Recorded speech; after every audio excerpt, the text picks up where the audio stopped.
third month of my journey began with a mixture of excitement and unease. By now, the routines I had worked so hard to establish felt like second nature. But with progress came new challenges, and I found myself confronting deeper fears and doubts I hadn't anticipated. One morning, as I jogged through the park, I found myself lost in thought. Am I really getting anywhere? I wondered. Despite all my efforts, I still hadn't landed a job.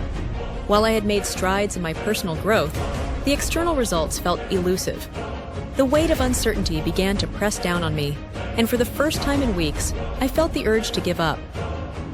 That evening, I sat in front of my whiteboard, staring at the goals I had set for myself. The bold letters spelling 6 months to turn my life around seemed to mock me. But as the doubt crept in, I remembered why I had started this journey in the first place. To reignite my motivation, I decided to revisit my vision.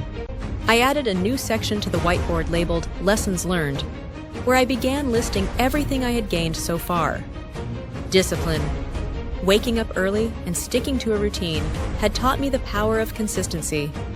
Resilience. Every rejection had strengthened my ability to keep going. Self-awareness. Understanding my strengths and weaknesses had given me clarity. Looking at this list, I felt a renewed sense of purpose.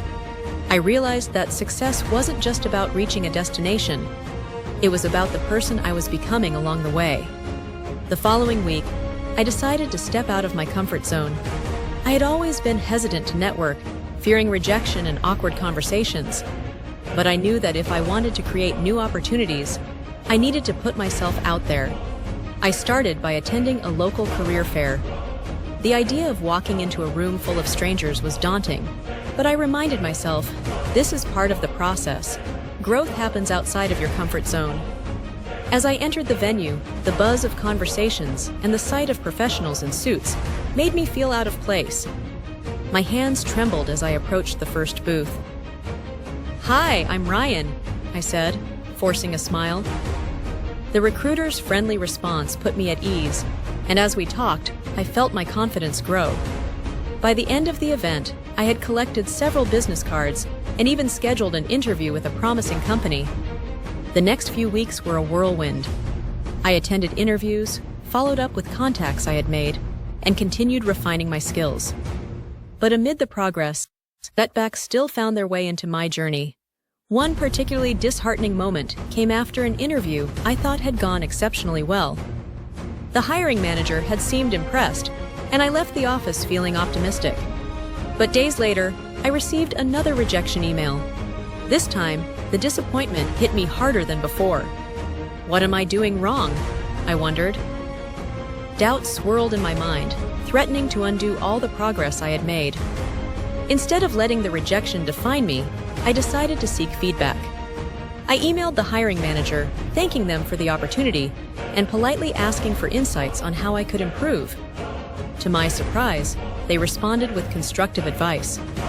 They highlighted areas where I had excelled and offered suggestions for improvement.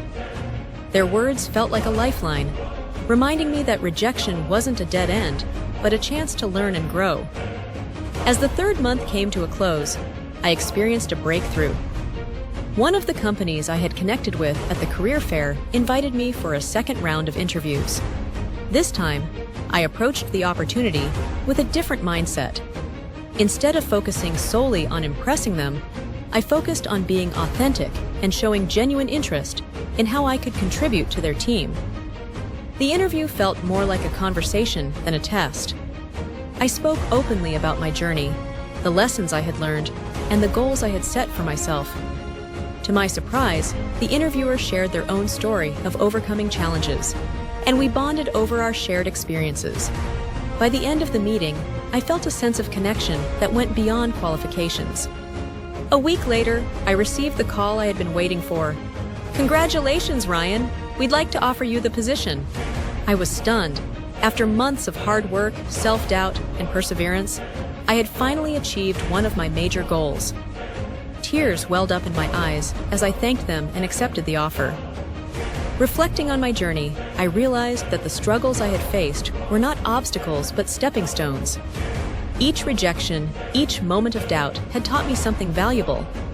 More importantly, they had shaped me into someone who didn't just dream of a better future, but actively worked to create it. As I updated my whiteboard one last time, I added a new phrase at the bottom: "The journey doesn't end here." I knew that this milestone was just the beginning. There were still countless goals to achieve, lessons to learn, and challenges to overcome. But for the first time in my life, I felt ready to face whatever came my way.